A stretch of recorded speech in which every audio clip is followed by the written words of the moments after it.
Okay.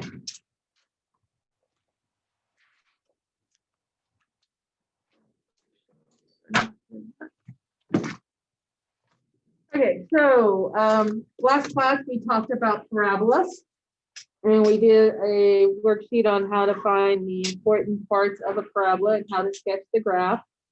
Are there any questions over parabola, conic section parabola?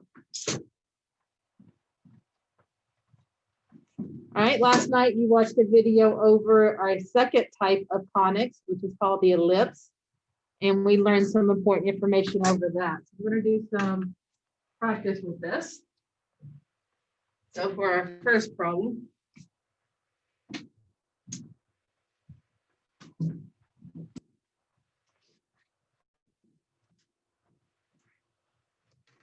let's go with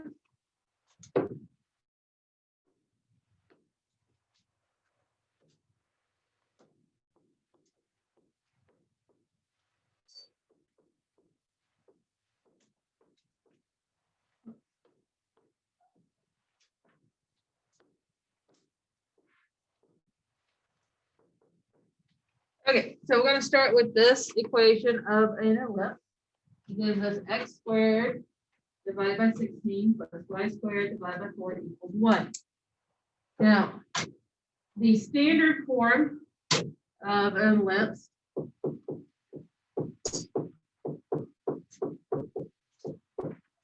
is x minus h squared over a squared plus y minus k squared over b squared equals 1, or your a's and b's may be switched.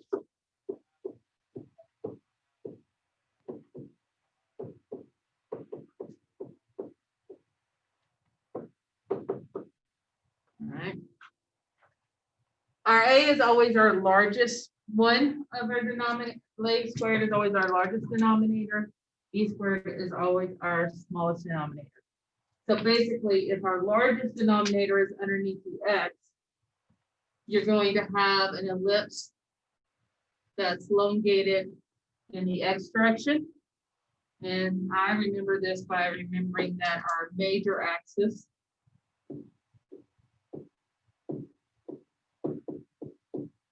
which is that goes through the center here and connects on the long side of it. The major axis is horizontal.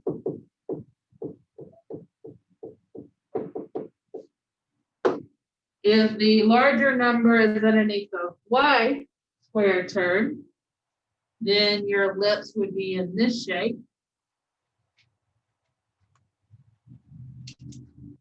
And your major axis will be vertical.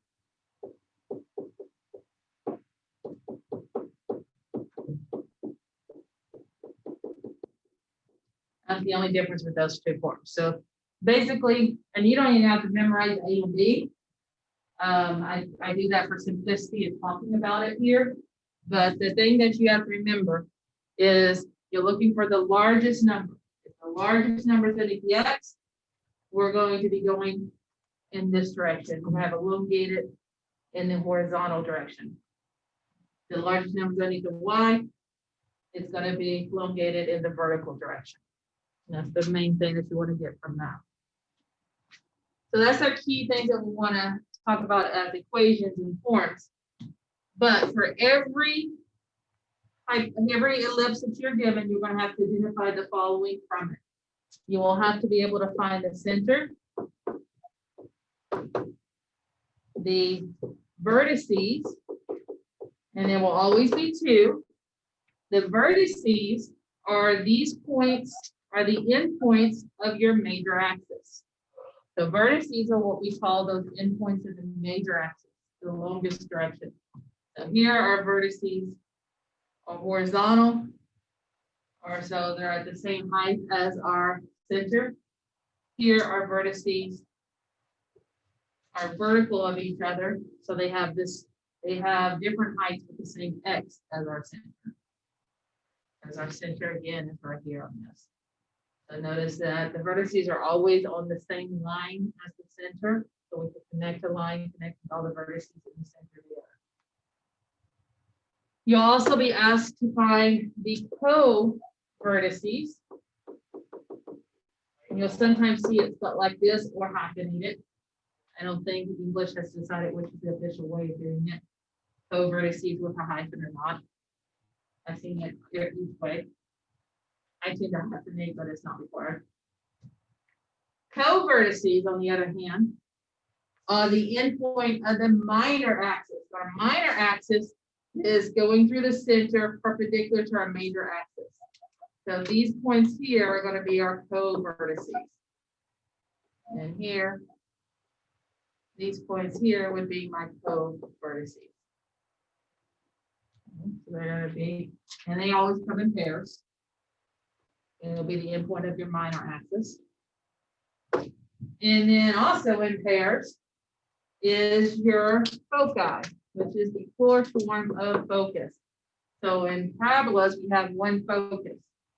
Here in ellipse, we have two focus, and then we have foci. Foci are always on the major axis. It'll be somewhere like this. So they're always on the major axis. So that kind of helps you remember by which direction you're going. So the major axis gives us a lot of information.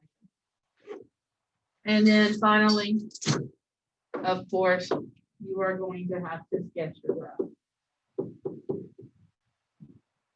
So those are the key values, the key things that you need to know how to find for every ellipse is you have to find the center, the vertices, the co-vertices, the foci, and these, and then sketch your graph. Okay. Let's do that for this example problem.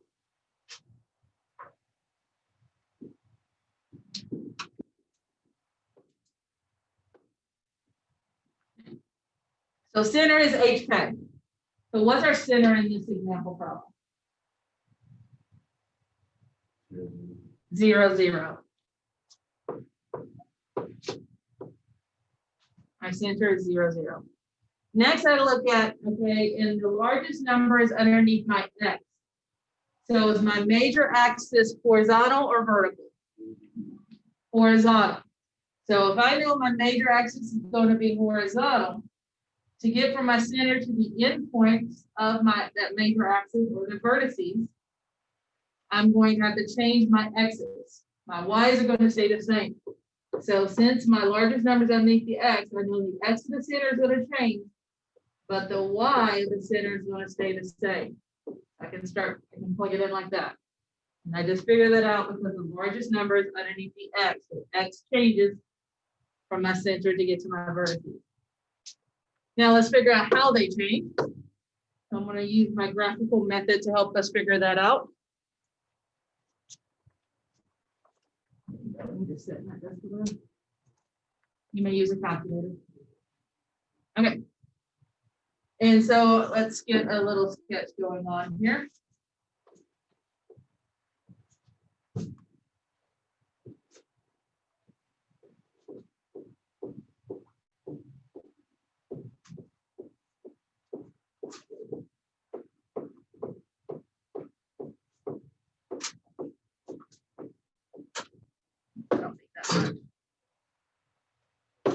Okay, so I know my center here is at 0, 0. Now, my biggest number is 16. So first thing I'm going to do is I'm going to square root that 16. So let's square root of 16. 4. So 4 is what I'm going to add and subtract from that center in each direction. So I'm always going a direction on the major axis. So I'm going to subtract 4. 1, 2, 3, 4. That gives me an endpoint. That gives me 1 vertices. And then from the center, I'm going to add 4. 1, 2, 3, 4. That gives me my other center. So what is the order pair for this point? That's -4, 0. And the order pair for this point? 4, 0. So that is my vertices.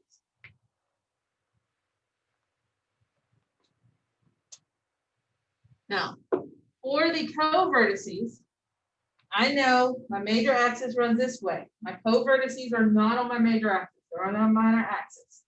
And so I know it's going to have the same x value as my center, but a different y. So co-vertices are going to share the x of the center in this case, but the y is going to change. Now, how my y changes is I look at my y and I have 4. I take the square root of that number, square root of 4. 2. So I need to add and subtract 2 from my center to get those co-vertices. So adding 2 goes here, subtracting 2 goes here. So these are co-vertices. I'll label it CB. And over here was vertices, so I'll label these 2 points B and B. Okay. And so now I just need to translate that. So that is the point 0, -2, and 0, 2. I found my co-vertices. All right, foci. Foci are on our major axis. Okay. But they're inside the ellipse. And how do I figure out how far from the center I'm going to change for the focus? Remember from the video? Isn't it the denominator, like the denominator? Exactly. So to figure out the foci, I need to take my 2 denominators, largest minus smallest. Okay, so I subtract those. So what's 16 minus 4? 12. And then take the square root of that answer. Because that's actually c squared. So I want to square root that. So this is a squared minus b squared equals c squared. Is the formula if you want formulas, if you like formulas. All right,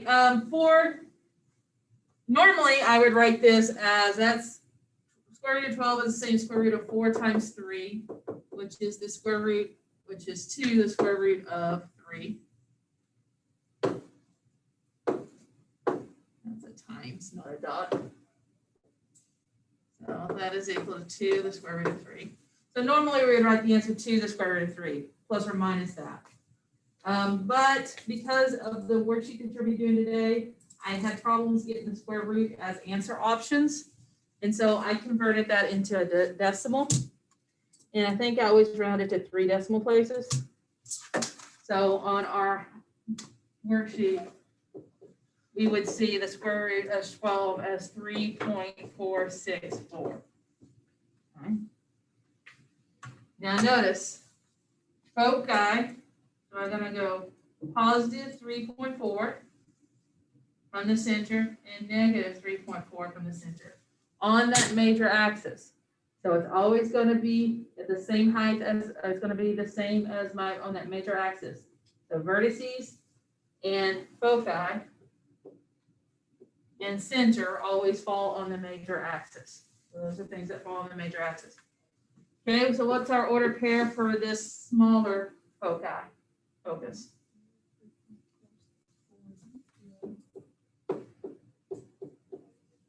Four, 6, 4. I said I did that backwards. 4, 6, 4, 0. And the larger one? 0. Or you could write it as the 2 to the square root of 3, 0 and negative 2 to the square root of 3, 0. Now, for our final of our sketch, all you have to do is I've labeled all my points. And now you're going to draw an ellipse. Your ellipse goes through the vertices and the co-vertices. So I'm just going to start this vertices, go to my co-vertices, go over to my vertices, and then my co-vertices. And there's my graph of my ellipse. So it connects the vertices and the co-vertices. Questions over that? All right, let's do one more.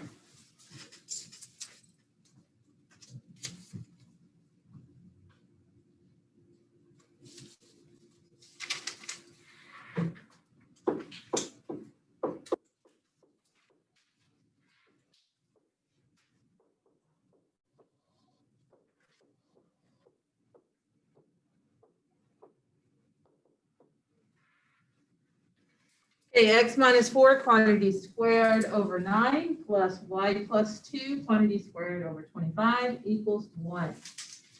All right, so let's just go through these. Where's my center? 4, -2. Everybody okay with that? How he got up that 4, -2? Okay, so my center is 4, -2.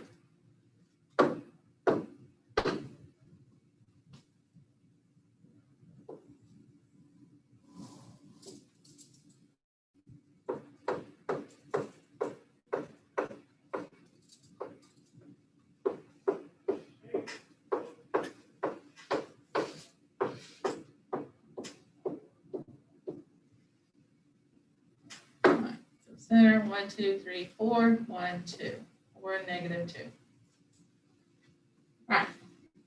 Is my major axis running horizontally or vertically? Vertically. How'd you figure that out? The denominator of the y is bigger than the denominator. Very good. So the denominator of the y is bigger than the denominator x. So I know this is going to be up and down. And then I look at that denominator, 25, and square root it. So it's square root of 25. 5. So if my major axis is going up and down, that means from this dot, I need to go up 5. 1, 2, 3, 4, 5. And then I need to go down 5. 1, 2, 3, 4, 5. And those are my vertices.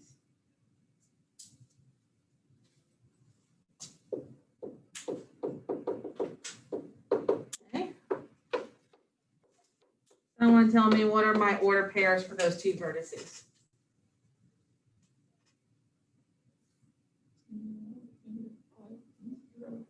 Not 0. 0, -5. So my x value is 4, and then I'm up to what? 3. And then here I'm down to 4, -7. Okay, now if I didn't want to do it visually, how can I do this algebraically? How can I figure that out algebraically? -5 from and +5 for each the y points. So this time, because the larger number is underneath the y's, notice that my x of my center is the same as my vertices axis. And then if I take this and I add 5, so -2 plus 5 gives me 3, and -2 minus 5 gives me -7. So I'm plus or minusing that a from the y this time, because the larger number is under the y. Okay, co-vertices.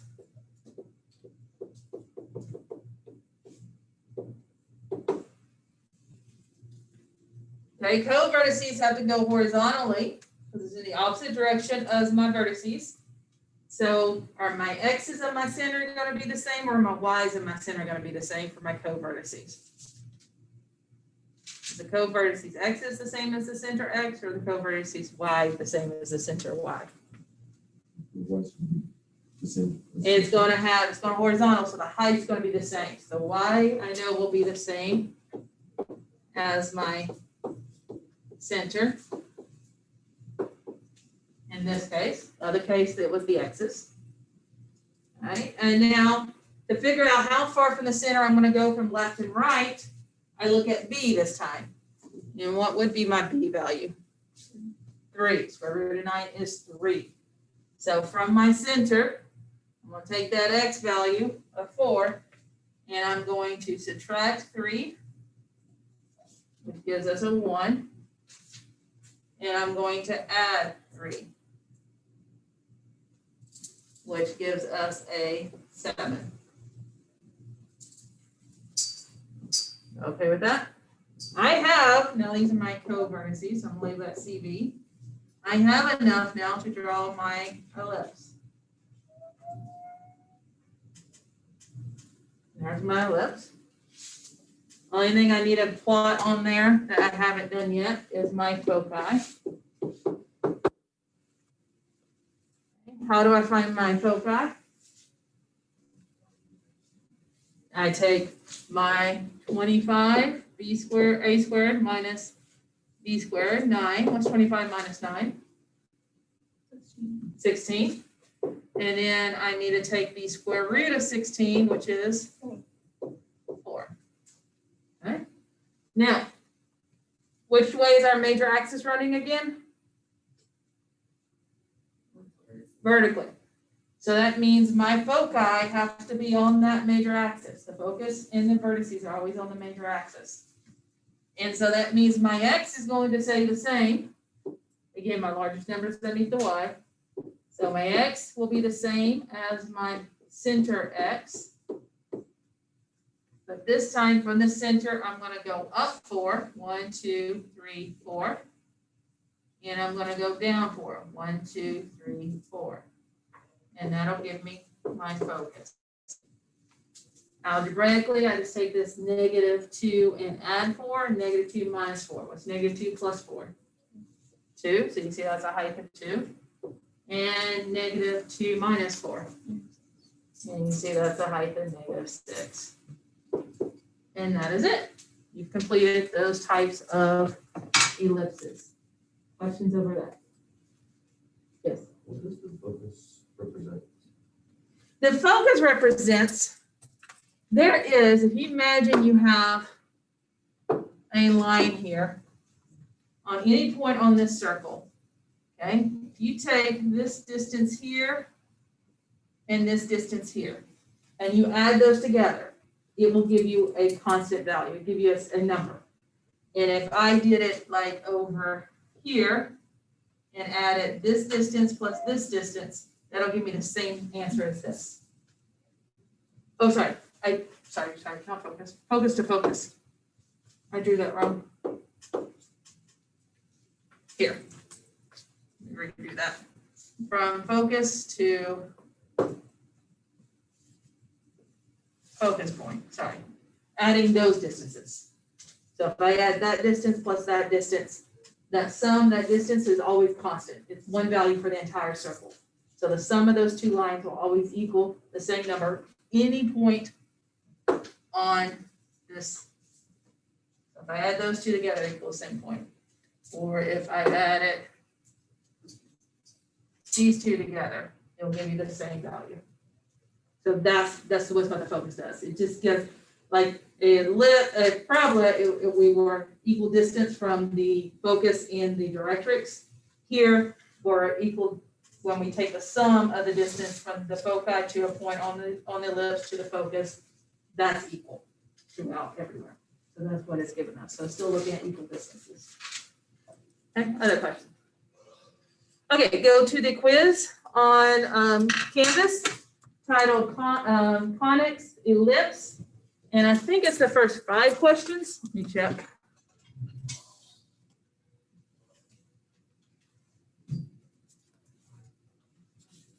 There's only one question.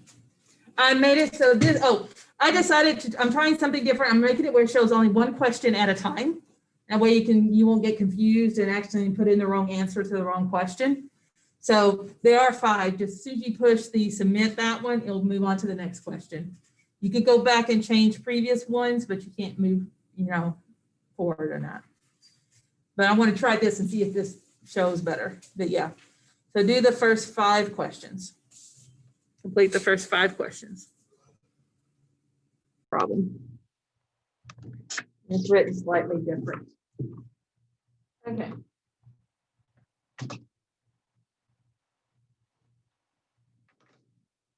So for the next one, let's say I give you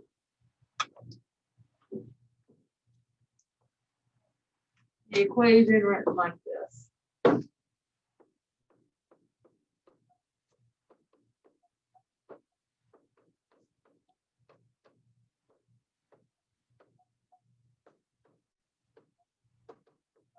Okay, so let's say I give you the equation not written in standard form, but instead written in general form. Okay, where we don't have any fractions, anything like that. And we have to figure out, we have to rewrite this equation into standard form because that's the only way we can identify the vertices, the center, the co-vertices, and the foci. So we're going to be asked to do everything that we have been doing, but the first step is we first have to rewrite it into an equation that looks like all those problems that you just did. To do this, we are going to do a similar thing as what we did with the parabolas, and where we had to group our x's together and or our y's together, and then do complete the squares. We're going to do the same thing, but this time we're going to do two complete the squares. We're going to do complete the squares with the x's and complete the squares with the y's. So step one is get all the x's together and all the y's together, group them together on the left-hand side. And any term, any constant term that doesn't have a variable, move to the other side of the problem. So I have a 4x squared. I'm going to group with this 16x. And then I'm going to put plus here since y squared is positive. So plus this y squared with a negative y. I'm going to group those y's together. And then I'm going to equal that to positive 39 because negative 39, I move it to the other side of the equation, becomes positive. So that's the first thing. Group your x's together and your y's together. And then get it equal to your constant. Now we're going to work on the complete the square. So first thing I remember, in order to complete the square, remember a had to be positive. Our coefficient had to be 1. It had to be a positive 1. So since that's not a 1, I'm going to first factor it out of all my x terms. So I'm dividing each of those x terms by 4 and then factoring that 4 out. Then I'm ready for this complete the square. So I'm going to put in my blanks. I'm going to add something here. And then I'm going to have something square. I'm going to have a perfect square down here. So that's working with my x's. And I got this plus sign. Now my y is already has a coefficient of 1, so I don't have to factor anything out of that y. But I do need to put in my blank, so I'm going to add something here. And I'm going to make a perfect square here. But remember, I am adding something here. So if I add something to this side of the problem, I need to add something to the other side of the equal to match up with this adding and this adding. And for the y squares, if I'm adding a blank here, I'm adding some number to make this a perfect square on the left-hand side. That means on the right-hand side, I also have to add some number.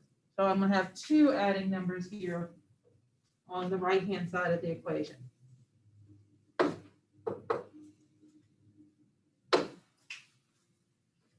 Okay, so now I'm going to look at this. I'm going to do my complete the squares. I'm going to look at the complete the square of the x terms. So my b for my x term is 4. And then I take 4 and divide by 2. So 4 divided by 2 is 2. And that's positive. So I put a plus 2 here. And then 2 squared is 4. Now be careful. This blank is not 4. What should go in this blank? What do you think? 16. How'd you get 16? You have to distribute the 4. Because I took out this 4 in the parentheses. So I'm not actually adding 4 because if I get rid of my parentheses, I actually added 16, 4 times 4. So make sure you multiply these together to get this blank. So that's going to be a 16 there.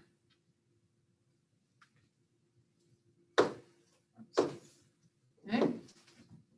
Let's do the y, complete square of the y. So I got y squared minus 6y plus blank. So what goes in this bottom blank? -3, very good. So I take that -6 divided by 2 gives me -3. -3 squared gives me 9 positive. And I got 9 times 1. So what do I get to put in this blank? Still a 9. Okay. That's the completing the square there. All right, let's add like terms. So 39 plus 16 plus 9. What does that give us? 64. Okay, so step 1, group your x's and y's together. Step 2, complete the square for your x's and complete your square for your y's. Step 3, notice in that standard form I gave you earlier today. Oops. Oh, I erased it. Okay. That it's always equal to 1.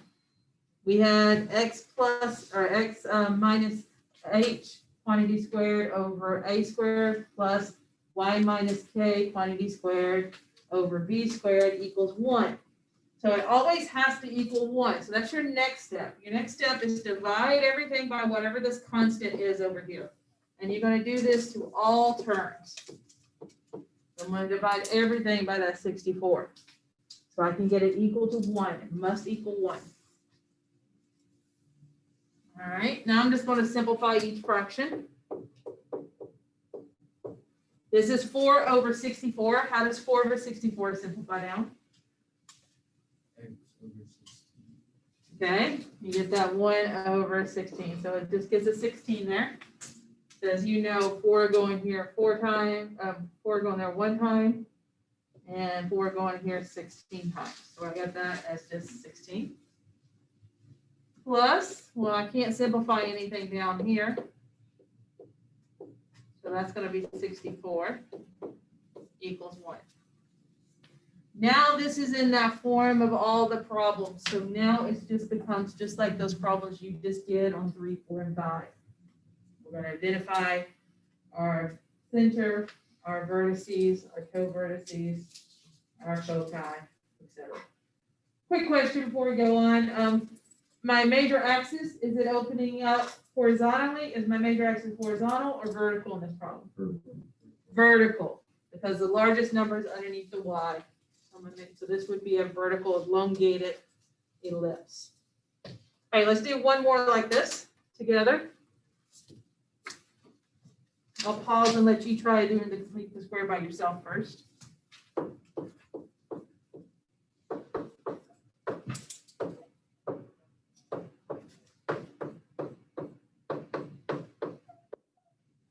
That's a 100.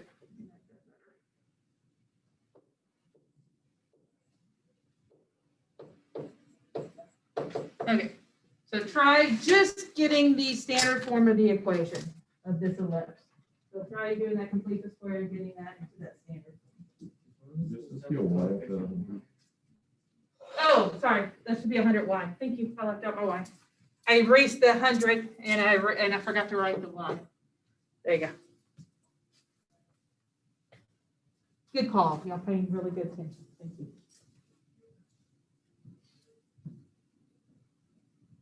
Yeah, without that y, that would have been a parabola. If I could have a parabola. Because you only had one square term.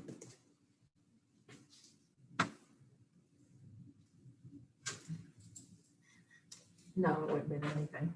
It would have been about the y squared, it's been a parabola.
All right, let's see how you did.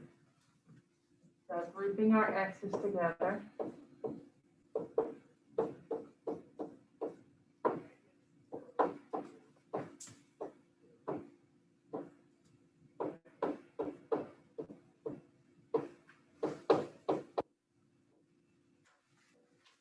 And then I notice I have a 4 in front of my x's, so I need to bring that 4 out.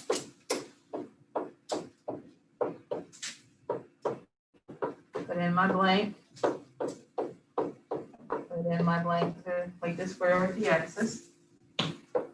Then I have a 25 this time, so I need to bring the 25 out. Put in my blank.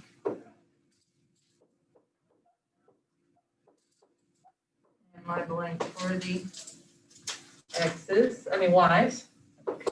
And then I need to add something for the x's, and I need to add something for the y's. All right, so starting with the x's, what is the bottom blank here?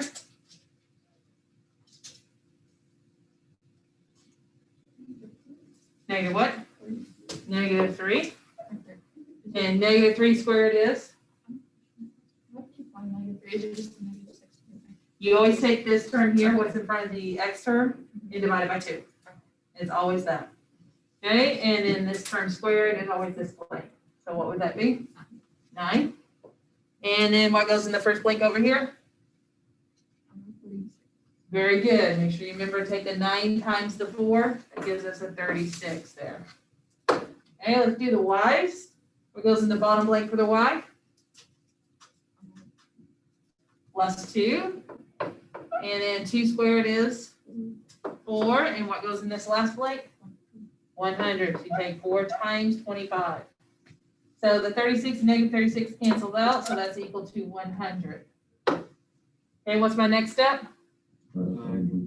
Divide everything by 100. Every term by 100. Okay, how does that first fraction simplify down to?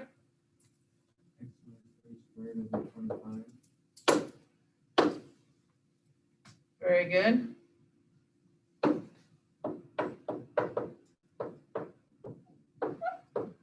Plus, and what does the second fraction simplify down to?